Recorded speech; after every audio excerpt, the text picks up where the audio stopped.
Okay, say something. Say something, I'm giving up on you.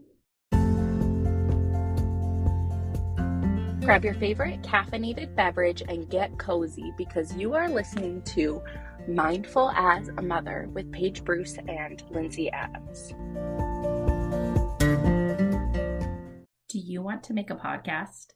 Spotify's got a platform that lets you make one super easily. Then you can distribute it everywhere and even earn money, all in one place for free. It's called Spotify for Podcasters, and here's how it works. Spotify for Podcasters lets you record and edit podcasts right from your phone or computer. So no matter what your setup is like, you can start creating today.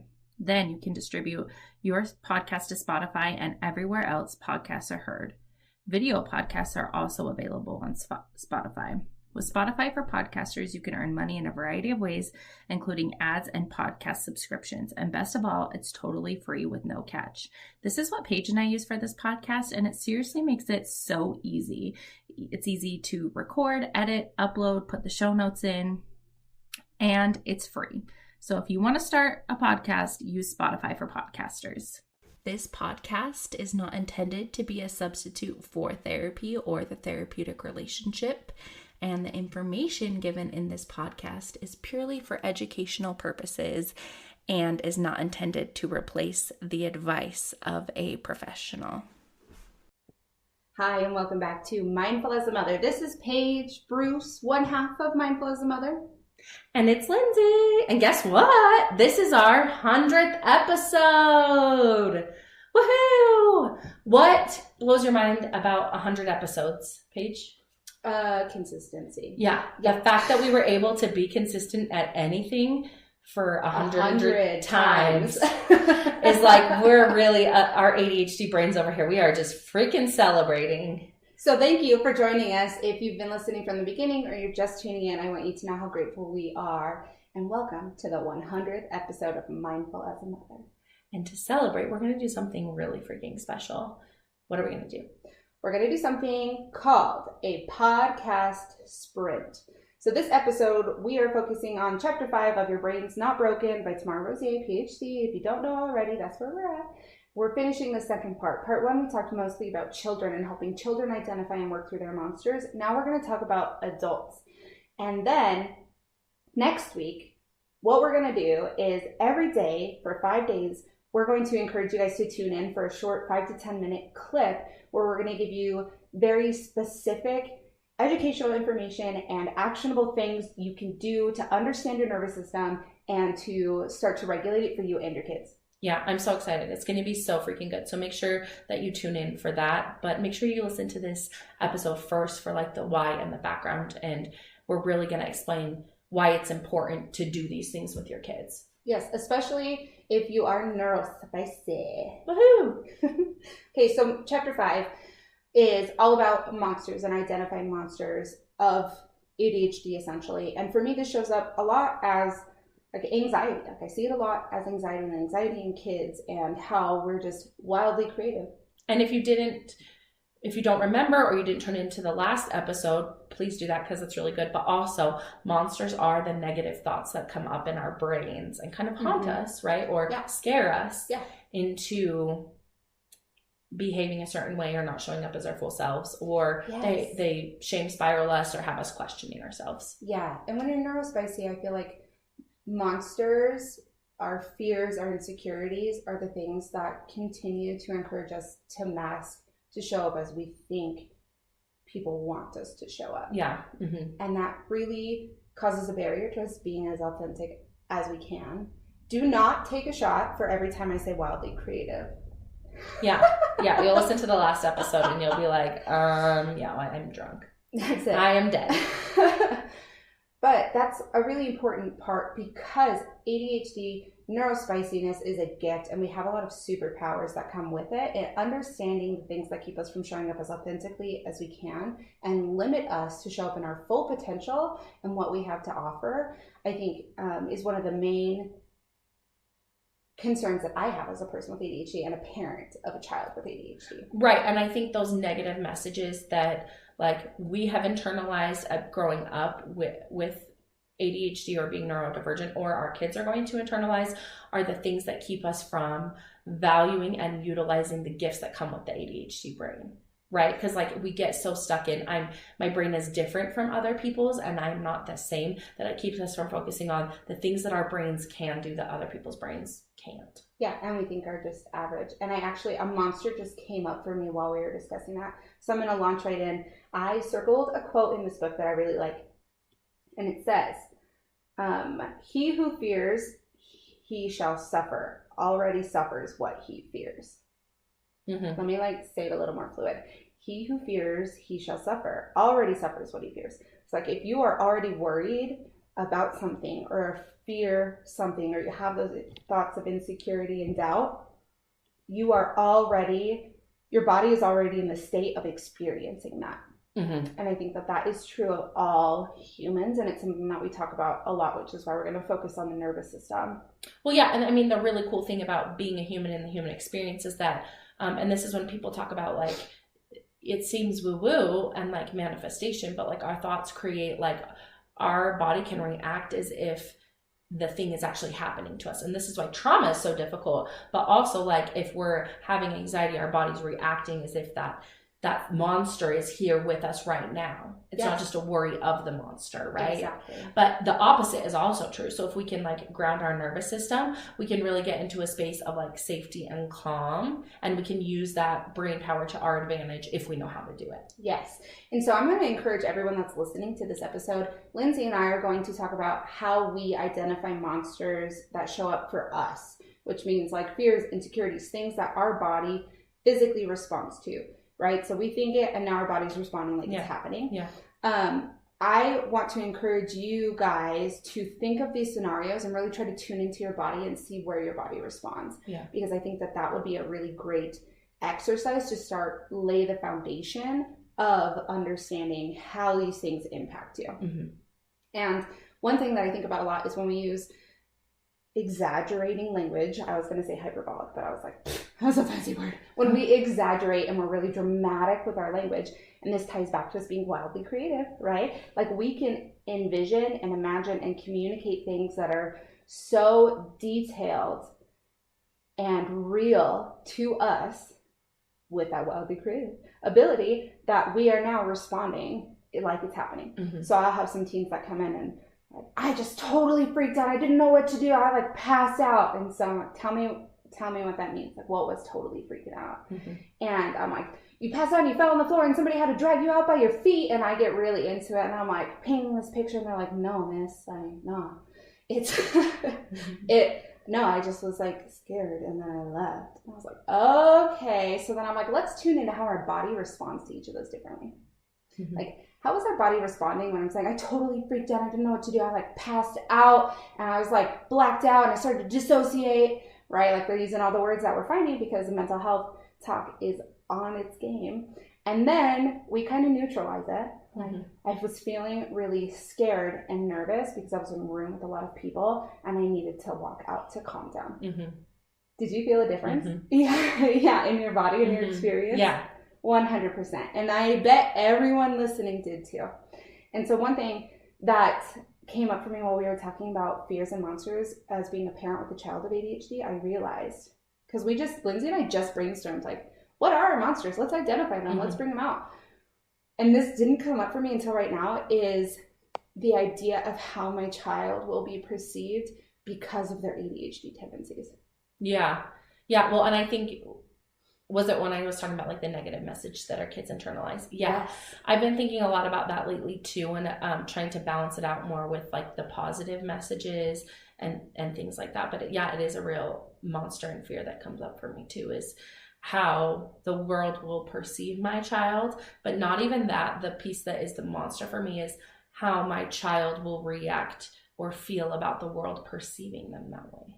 Yeah, my specific part in that is how the world and others will treat my child because of how they're perceived.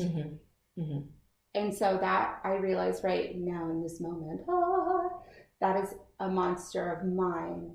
And if I let myself fall into this spiral, divergent thinking, we can go many different directions very vividly, right? Instantly. So if I let myself now I'm having a lot of anxiety, and I can feel a response in my body right now when I think about how much I love my child and I see all of their superpowers and the things that they have to offer, and then how sometimes that's perceived as being too much. I hate that phrase.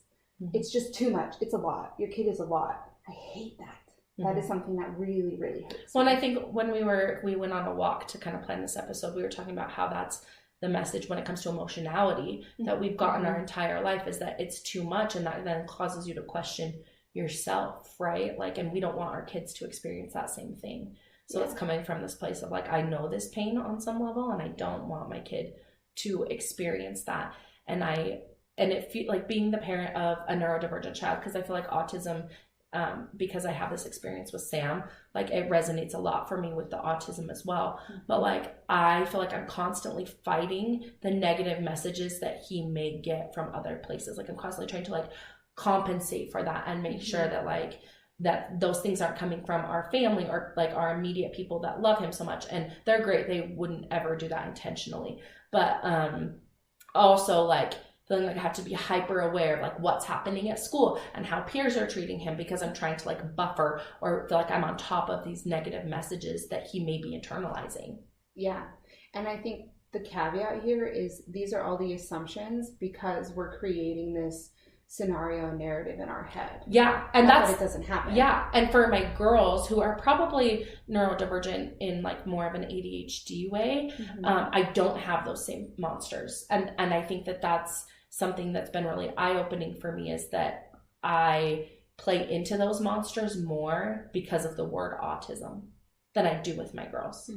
And so like reining that back for me and doing the work around that will be really helpful. I was going to say has been, but I'm still in the process of it, like really unpacking that. Yeah, I agree. Well, and I think about how, so like one of my kids, she immediately feels emotions on such an intense level, and it's not anger. When I say intense, a lot of people associate it with anger or stress or overwhelm. No, it's sad. It's happy, but like happy is much more socially acceptable when you feel it at an intensity than sad is, right? So we're wailing, and now I'm getting feedback from people around us about like, why do you have to scream? You're setting a bad example, or like things like that, or like, stop screaming and then I can help you. Like, I can't handle the noise. I'm like, that's not okay in my mind, because I know the pain associated with how we're going to be treated because of those tendencies, and I want to try to prevent it. Oh, and as someone who is a very emotionally sensitive person, like I have vivid memories from childhood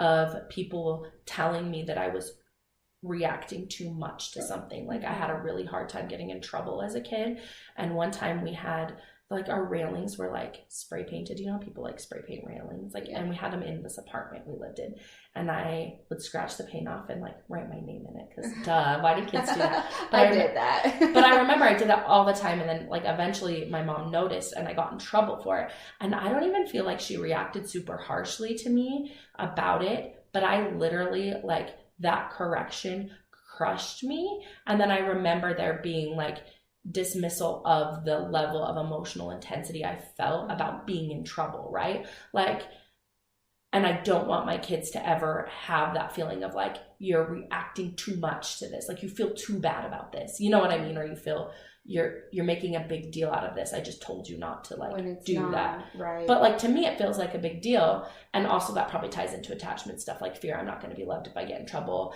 I'm like the good girl, because like I fall into the good girl, like to be loved role. But yeah, and I think it's hard too, because this isn't just something that's specific to neurospicy people. This includes, like, this is a lot of trauma we're talking about. Childhood trauma and associations that we have drawn that we are projecting onto our children, right? But because we are neurospicy, now we're spiraling in a lot of different ways and creating like scenarios that probably didn't happen, or daydreaming. I don't know if you do this, but I daydream scenarios happening where my kids are having conversations with other kids that have never happened, but they're negative.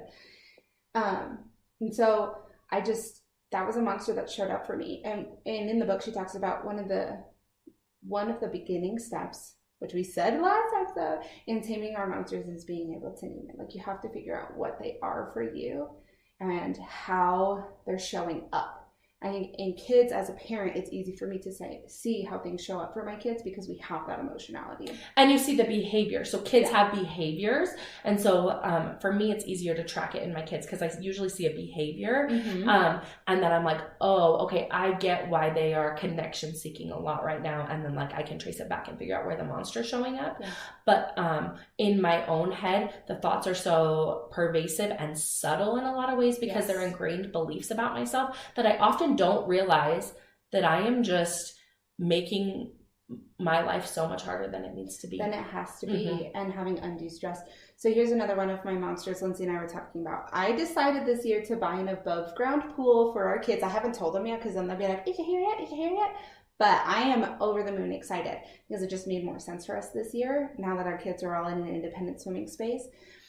And so I went and I looked up like pools and sizes and measured things, right? Like I would already do, and put it in my cart. But then when I had the pool in my cart, I started reading the reviews of the pool, and then it was people giving their feedback on like extra cleaning materials. And this pump doesn't work well, so here, use this pump, and here's this link, and don't forget this skimmer, and then you'll need chlorine tabs, but the 3-inch tabs do too much, and the 1-inch tabs are not enough, so you gotta take this one and you gotta break it, and then you put it in this floating dispenser, but if it's wrong, right? So I went. But also, these people are out here doing God's work. They are. Sharing their review. Whoever shared that review, you are doing God's work. Thank you, Paige. Thanks you very much. Also, you gave her a massive amount of anxiety. So much. My body responded. So then I'm like, okay, it's no longer just about a pool. It's about all of the cleaning and maintenance. And now I'm trying to factor in, does it budget, like financially, does it make sense to get this knowing I'm going to have to put in the time and money into the maintenance, and then I also have to like prep the ground, and what does that look like? So I had... You're giving me anxiety. I know. My body is having a physical reaction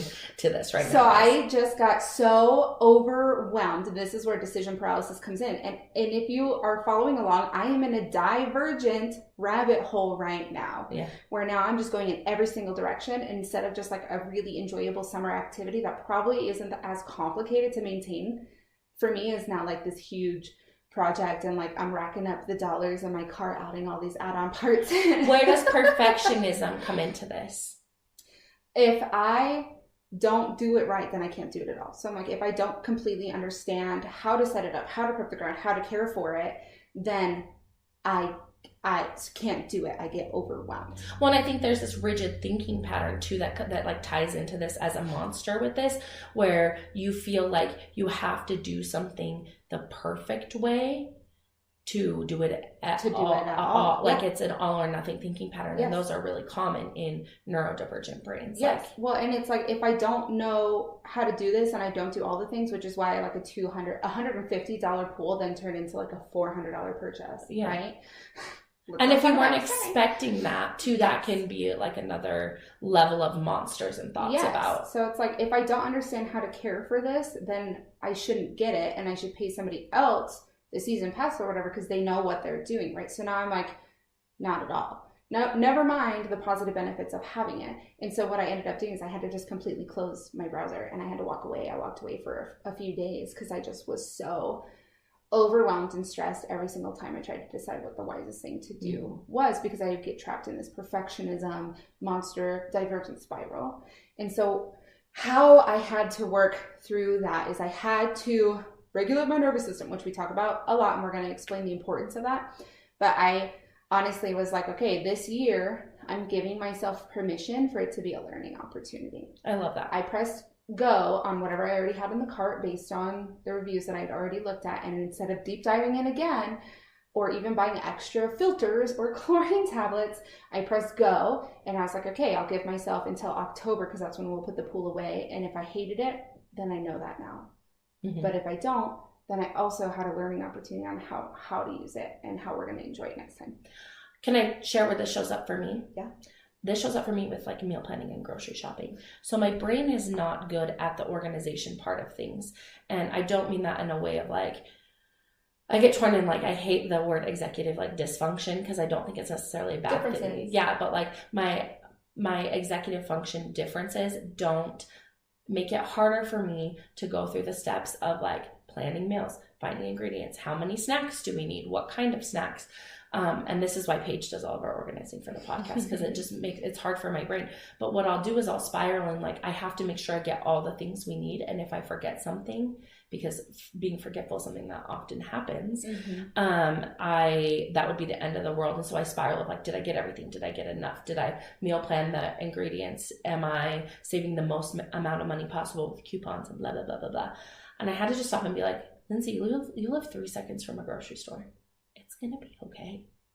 If you forget something, like you'll figure it out. Like, and so that was my way of self-talking through, like, it doesn't have to be perfect and I don't have to do it perfectly and then create all this nervous system stress about ordering freaking groceries. Yeah. Like just push order, and if you forgot something, you'll figure it out. Right. And I think it's hard to move into that space. So like my body feels stressed right now. My back is tense. I get like a stress rash, like I turn red. Sometimes I call it my superpower because like my body will always tell you what's going on, even if my face won't. But this is why I really wanted to tie in the nervous system and why we talk about it so much into this episode. Because when we end up in this space, if we continue to be dysregulated, it is very, very hard to access or use any skills that can bring us back to allow us to work through this monster. And you're going to spiral more on monsters because your thoughts, the state of your thoughts come from the state of your nervous system. So when you're in a dysregulated place, you're viewing everything through the lens of survival and through dysregulation. So you're viewing the pool as like life or death. I'm viewing my groceries as life or death. Yeah. And we're placing like undue importance on things that really don't fucking matter that much. And putting all this pressure and stress on ourselves, and we'll stay in that spiral for the amount of time that our nervous system stays in that dysregulated state. Yeah. That's why I think I've always used sleep as such a big coping skill, because I wasn't aware for a long time that my nervous system was dysregulated. And then I also, like, when I couldn't figure out, like, how to get it regulated, when I was starting to regulate, like, if I sleep or if I take a nap, I wake up and my nervous system is regulated. So then I'm, like, viewing things through a different lens. Mm-hmm. Yeah. And so it really is such a big fundamental shift. And when you have it happen to you, when you're in some kind of monster spiral, and then you regulate and suddenly you view the whole situation differently, it is freaking mind-blowing. Yeah, absolutely. And when I'm talking about this with people, I talk about those. I've never been in a submarine, but you know those radars in the submarine that are like boop, boop, and like the green thing is going and it flashes like a dot, and how some are more sensitive than others and they can sense more depth. Okay, so we all have a submarine radar system in our brain. This is what we're talking about when we're talking about being dysregulated. It's called neuroception. Which we'll get into part of our podcast sprint, but this is how I describe it. I'm like, here's our radar system, and it's going all the time, and sometimes it's more sensitive than others. So we're gonna, like a submarine would sense smaller things, and it's like threat, something's coming up, like in a time of war, versus like I'm scanning for underwater treasure, right, or something in the shallow. It is what you're doing when you're dysregulated is your radar is picking up on stuff that isn't necessarily dangerous. It's not a missile, it's not something that we need to be afraid of, but your radar is picking it up like it is. And so now that's what we're preparing for. And then taking into account that our nervous systems are patterned based on our childhood experiences mostly, right? And our past experiences. So if you're neurodivergent, your nervous system, your like scanning system is more sensitive naturally than a neurotypical brain. Then you add in if you have trauma, and it is then more sensitive on top of that. And so you're scanning and you're constantly finding danger or enemy ships in things that aren't actually that. It's like, it's almost like a mirage. Like I see it as, look at us with our metaphors today. All over the place. We went from underwater to in the desert. Now we are in the desert, guys. But it's like a mirage. Like you see it as this thing, and then when you get up close to it and you regulate, it's not that at all. Like it's not that. And perception, and I know you talked about this, and something we share is confrontation as our monster. Perception is a huge part of this. Do you want to share a little bit about how that shows up for you? Confrontation. So mostly what I can share is that I notice a response in my body, because this is still a monster that I'm really trying to tune into, and I have a lot of opportunity to do that in the work that I do, right? Because I work with children and I work with parents who sometimes are experiencing difficulty, whether they're working through a divorce or like trying to figure out family planning or co-parenting. And so a lot of the times I end up being a middle person to a lot of confrontation. And even though it's not directly aimed at me, like I start to feel hot in my body. You can feel the energy of them. I start avoiding phone calls. My neck, like I can feel like heat rise up my neck. And now the newer one that I'm tuning into is I start to feel, I wouldn't say like I'm going to puke, but I have a response in my stomach that's uncomfortable. Like my stomach doesn't feel great. Like it's like butterflies. Yeah. And this is kind of a tangent, but just so you know us a little better, the hardest part of working with kids as a therapist is working with their parents. And sometimes there's this lack of like empathy for the fact that we are also human beings who are just trying to help. And we're not trying to attack their parenting. And like, we love y'all moms, and dads, but sometimes you give us anxiety, and that's okay. Yeah. But I love it because it's challenged me, like doing this work has challenged me to work on that piece of myself.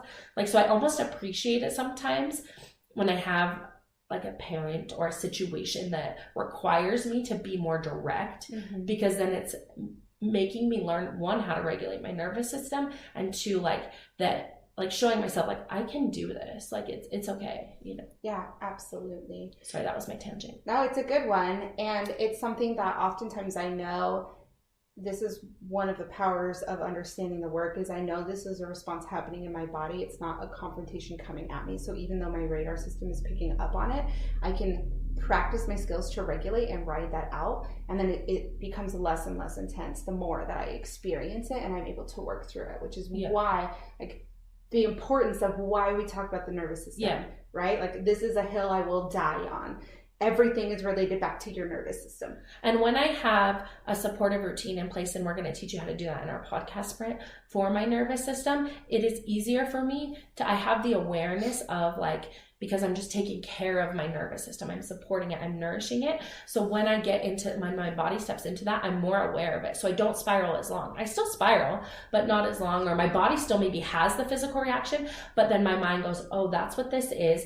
And I can regulate really quickly. You can identify it, which is the first step of being able to work through those monsters regularly. And if you're not regulated, you're not identifying the monsters because you're in survival mode. So you're not focused on that. You're just focused on surviving. And so it's like, my body's having this big reaction. These people are mad at me, or whatever that is. And I love to bring it back to real life examples. So when we're talking about neuroception, the radar system picking up on things that aren't threatening that we take as a perception of threat, right?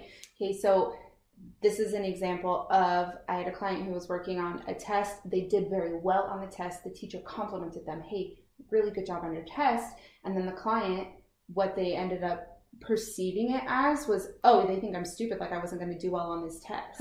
Why are you coming at me like that, right? And it became a big aggressive moment for them where they were very dysregulated, where that is a real example of how perception and neuroception. It's like, if we're not nourishing our nervous system and we're not aware of some of those responses, we will take things that are very just like flat and neutral. And this happens a lot in friendships, right? If somebody, like this happens for me, it's another monster. If I'm inviting somebody I don't know very well, I'm not comfortable in that relationship, I'm like, hey, you want to go to trivia this week? And we can like hang out and eat tater tots and like be besties. And they're like, oh, I can't, sorry. They don't give me any other explanation. Not that they owe me one, right? They don't owe me one, but I have no other explanation. Then I start to spiral and think like, oh, they don't want to be my friend. There must be something about me that they don't like. They're not interested in getting to know me. Maybe I'm just not their person, right? So I'm picking it up. I'm perceiving it as a rejection and a threat rather than like, oh, they probably have something else going on. Yeah. I see this show up for me most in my marriage. And that's probably because Tim's my safe person, and with my like trauma, like that's where, so I'm also most codependent with him, and I find myself in those codependent tendencies, and it's nothing he's doing, but it's the state of my nervous system perceives like the things he says to me, or like I'm trying to think of an example and it's escaping me now, but even just like the way he says something, I think of it, I take it differently. And I internalize it as something being negative, or him being upset at me, or him whatever. Would it be something like he walks in and he's like, man, the house is really cluttered today? No, he would never say that to me. He's not brave enough to say that to me. And he's just nice like that. Like he would never say that. But like I would totally say that to him. I'd be like, you didn't do anything while I was at work. What the hell? I'm kind of an asshole. But well, I'm thinking when Zane walks in, sometimes Zane's the name of my husband. I think our listeners know, but he'll walk in and he'll make a comment like, "It just feels really chaotic in here. I'm overwhelmed." That isn't directed at me. It's not like I was expected to clean anything or do anything. He's just expressing how he's feeling, but I'm like, why would you, like, okay, then do something about it. Like, what? Yeah, so mine too, okay, where this comes up for me is like if the kids are like on 10 and I've had them all day, he'll be like, gosh, they're like on one. And I like feel like that's like, well, what have you been doing with them? Why are they on one? Like, why aren't you like managing this situation? Yeah, like why aren't you managing the situation with the kids when it's not that he's saying that at all. He's just saying like, oh, they're being kids. You know what I mean? Yeah. Like, that's just one of those days. But if I'm in a day, and if the kids are on 10, I'm usually dysregulated. But if I'm in having a day where I am regulated, I'm able to be like, yeah, they're really just freaking on when I don't know what's going on. And it's a totally different like situation and experience. And perception. Right? We're interpreting it differently. So here's what we're going to do. 100th episode. We are very passionate about understanding the nervous system and what's happening with the nervous system. And we think that this is really a foundation. Something we really value is being affordable and accessible for you guys. So we're going to do a podcast sprint. Instead of a traditional episode next week, every day, we're going to do a short 5 to 10 minute clip where we're going to teach you a different foundation of understanding your nervous system, the nervous system of your kids, and how you can start building these skills so that way you can work through your monsters. You can identify it in your body. Like, we're here, we're doing the work, and we want you guys to know that, and we want to show you how to do it. That's why. We've done the work so you can do it more quickly. Yeah. Learn from our learning curve. Yeah. So Monday through Friday, here we're going to do mapping your nervous system and your kids. We're going to do basic needs and how they play into your nervous system and nervous system nourishment. We're going to do attempting new skills and how to do new skills for yourself and with your children, which will be really important. And then we're going to talk about creating a supportive routine. And they're just going to be really short, digestible clips if you guys are interested. And we really hope you all tune into them because this is the foundation of everything that we talk about, whether it's one-on-one with our actual clients or here on the podcast. Yeah. So tune in next week so you can get all of the actionable steps. Thanks for coming to Mindful as a Mother podcast. If you'd like more of us and Mindful as a Mother, you can find Paige at Instagram at Parenting with Paige and Lindsay at Linz_Adams LCSW. Find us on TikTok, Instagram, and in our Facebook group, Creating Community and Smashing Parental Stigma, Embracing Mindful Motherhood and Positive Parenting. Thanks so much and see you next time.